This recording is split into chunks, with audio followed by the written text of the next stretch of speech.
Hi, I'm Christina, and this is a book review of Immunity Index by Sue Burke. So this is a science fiction novel and it was published in 2021. In this book, we have a society that is on the brink of collapse. We have a group of people who are loyal to the government and the president, and we have another group of people who are trying to overthrow the government and overthrow the president. And at the same time, there is a virus that is spreading that is deadly. People become very, very unwell very fast, and then they die with blood kind of spurting from their mouths. So we have four main characters. We have Peng, who is very, very intelligent, have 2 PhDs, and they work in a lab. And then we have 3 young girls of a similar kind of age. And one of them is called Veronique, and she works in a kind of car hire kind of place. And she just kind of releases the cars to people. And then we have someone called Avril, and she is a university student in Chicago. And then we have someone else called Irene, and she works in a kind of zoo type of place, kind of a failing zoo, I think we would say. And it's her job to look after the mammoth.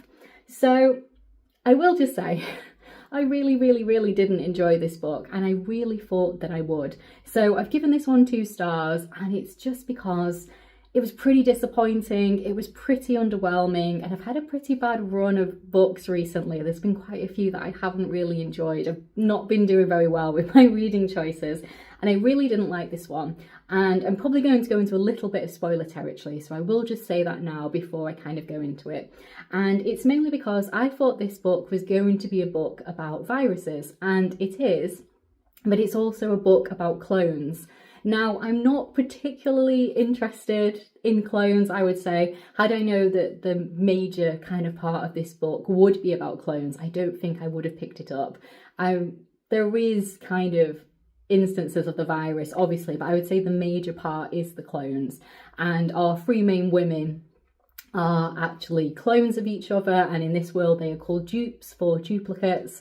And in this world, that is now illegal and outlawed. So essentially we had our main character, Peng, who used to create children, and you could buy these children and you can design them like design a baby, design an embryo.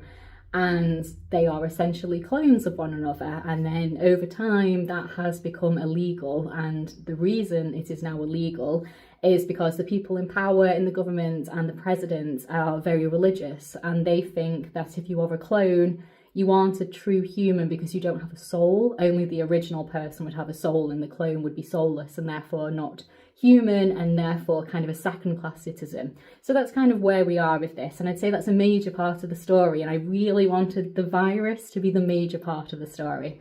I would also say that it's not really a post-apocalyptic fiction book.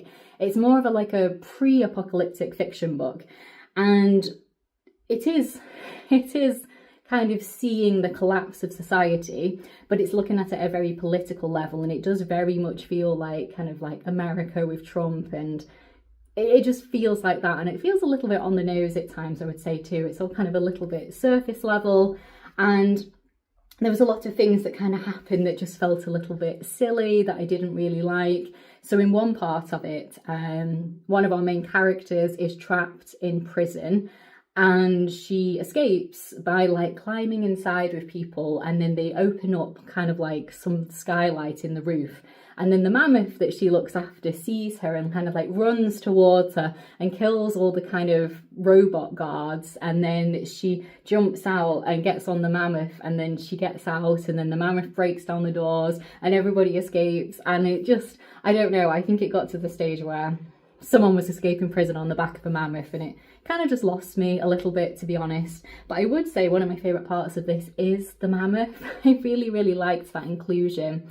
And in this world, they kind of do have zoos with kind of mythological creatures, so people can go and see unicorns and dragons and all of these things. And I thought that was a very interesting concept, but it's actually a really small part of the book.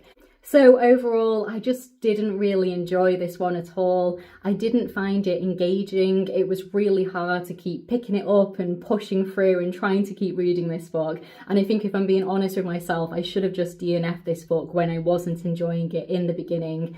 But I thought it might get better. It's my type of book. Maybe it's going to go somewhere. Maybe it's going to kind of improve and pick up. But for me, it didn't. And I think it just fell a little bit flat overall. And the three main characters just kind of felt like the same person. They weren't feeling like distinct characters. They kind of all felt a little bit interchangeable, apart from kind of their jobs maybe and what they're doing at the time. And I appreciate that they are clones of one another, so they might read quite similarly because obviously they are the same person essentially. However, that made for a very kind of lackluster reading experience, and I do think maybe this book kind of bit off more than it could chew. It was trying to do a lot of things. It's trying to be a book about clones, it's trying to be a book about viruses, it's trying to be a book about civil unrest and overthrowing the government, and it's trying to do a lot of things, and I don't think it really does very much at all, unfortunately. And there was one kind of pivotal moment in the book. So our main characters are obviously clones of one another. There are our three main characters, and there's also a fourth clone that we meet kind of near the end. She's a lot younger. She's only 11 years old, and she doesn't really add much to the story. She kind of comes in so late in the story that you don't really care so much about her, and you know so very little. And then we move forward towards the end of the book, and this is when our four clones are going to meet for the very first time, and I thought this is going to be kind of a pivotal moment. This is where we're going to wrap it all up and kind of, I don't know, say something philosophical or something interesting. And we don't ever see them meet. The book literally, we get to the end of the book and the doorbell rings and they're going to meet for the first time, and then the book ends, and I was just like, oh, I'm not even going to see my main characters, these four clones of one another. I'm not even going to see them meet each other. Book just ended, and I thought that was pretty underwhelming. I was waiting to see these characters meet for the first time, and I was hoping that their creator, Peng, maybe they would meet that person too, but no, none of that really happened. And yeah, it was just really disappointing, really underwhelming, genuinely hard to read. I had to push myself to keep picking up this book, to keep reading it, and it just didn't really do anything at all. And I know on the back it says it's kind of like Orphan Black with Contagion, and I love Contagion. It's, I think, one of the best virus movies out there. I think it's brilliant, and it was absolutely nothing like that. I have to say, I haven't seen Orphan Black because I'm not particularly into clone things, but I'm not sure. I'm not sure if it's going to feel similar if you enjoy Orphan Black. Now, I have heard that her other book, Semiosis, was very well received. And I have to say, I was hoping to buy one of her books, one of her science fiction books, and I was torn between Immunity Index and Semiosis. And I kind of wish I'd picked the other one, but I chose this one because I love virus novels, really, really love them, so I thought I was going to enjoy it. And I have seen some other people's reviews, and it seems as though a lot of people really do not like this book, and a lot of people really enjoy Semiosis, which is interesting, and it's the same people. A lot of people, and obviously I've not read her other book, a lot of people said that one is excellent, and they can't even believe that the same author wrote this one. So maybe this one is just a bit of a dud. So I would like to read her again, and I definitely think that I will read Semiosis in the future.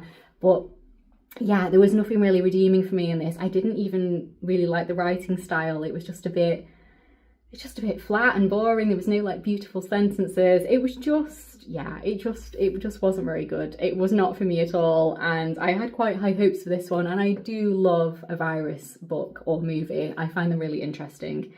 And yeah, it did feel a little bit on the nose as well with kind of the political situation in America. It just felt a bit, yeah. But the mammoth was great. To be honest, that bit was really good. And apart from that, that was about it. So yeah, did not like this one. Gonna give it 2 stars. I would not recommend you read it. Don't go out and buy it, in my opinion. And I'm not sure.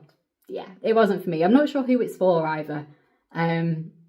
I don't know. I can't think of a person who would really, really like enjoy it, that kind of person. But yeah, didn't like it, wouldn't recommend it, and probably won't ever think about it ever again. I think it's going to be quite forgettable. So thank you so much for watching. Please do like the video if you've liked it, and please do subscribe if you'd like to hear more of me talking about books. And if you do have any recommendations for kind of like science fiction, virus books, please let me know, because I really wanted that. And yeah, this was bad. So see you later.